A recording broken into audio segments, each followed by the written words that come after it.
Do you ever wonder or wish you could take a break from your digital devices? Yes. In favor of fewer distractions? Yes. One local business might help you do just that. CBS 2's Elle McLogan explains in this latest episode of The Dig. The Hermes 3000, made in Switzerland. Very, very nice machine. My name is Paul SCHWEITZER, owner and partner of Gramercy Typewriter Company. And what is Gramercy Typewriter? Well, Gramercy Typewriter was established in 1932 by my father, Abraham Schweitzer.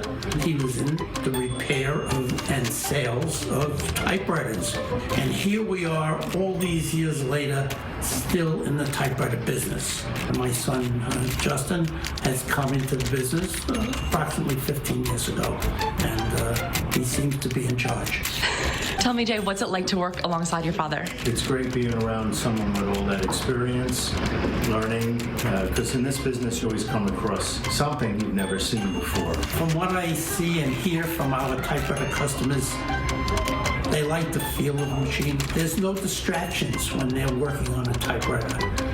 No pop-ups and things that they'll get on their computers. Everybody can get used to a typewriter with a little bit of practice.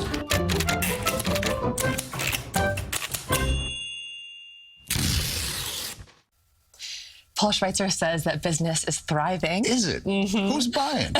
Young people, he says. No. Yep. There's a newfound interest in the retro machinery. And I'm seeing that a lot with my friends' interest in film photography and sort of just kind of an analog revival. Really? As like decorations? Or like no, for to using really it. use Yeah, them? for just Really? like hands-on experience. Wow. I think the people like the tactile thing. Okay. He was talking about feeling closer to your work and that physical, sensation of putting the words on the page. The sound it makes. I love the sound. know. It's very satisfying. I actually had my first experience using the typewriter Seriously? in the store, and I You're was not killing me right now. I was not very good. That's painful.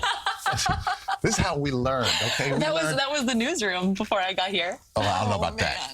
I don't know about that. But in high school, Port Jeff High, they're like A, return. And you hit the thing, and it goes back, B, return. You have to That's say how it we like learned a how to certain type. way, Right. and then you learn It's to not not. too dissimilar than the way that I learned to type on the computer, though. Yes, it is. It is. We're just saying. And then we'd pull out the whiteout or the cartridge. Yeah, the correcting. Anyway. But Paul says that in the early 2000s, they were selling at Gramercy Typewriter Company about 10 typewriters a month. And in recent years, that number jumped to about 60 a month. Wow. How much are they going for? Do you know? His typewriters are very gorgeous, vintage, all reconditioned. So the ones that I saw in there were around $500. And there's a bit of a range there. Wow. But So- if it's a lifelong instrument and you can get it repaired and Gramercy Typewriter makes house calls, it could be worth it. So they have no side hustle, right? This is their only business? This They're is able their to survive? business. Yeah, and they're surviving. Good for them. Very cool. Thank you, Al. Thank you very Thank you so Walk much. down memory lane. I know. First time. You serious? For Elle's full episode and to check out all of her videos, go to our 24-hour streaming service, CBSN New York or cbsnewyork.com/thedig. She makes us feel so young.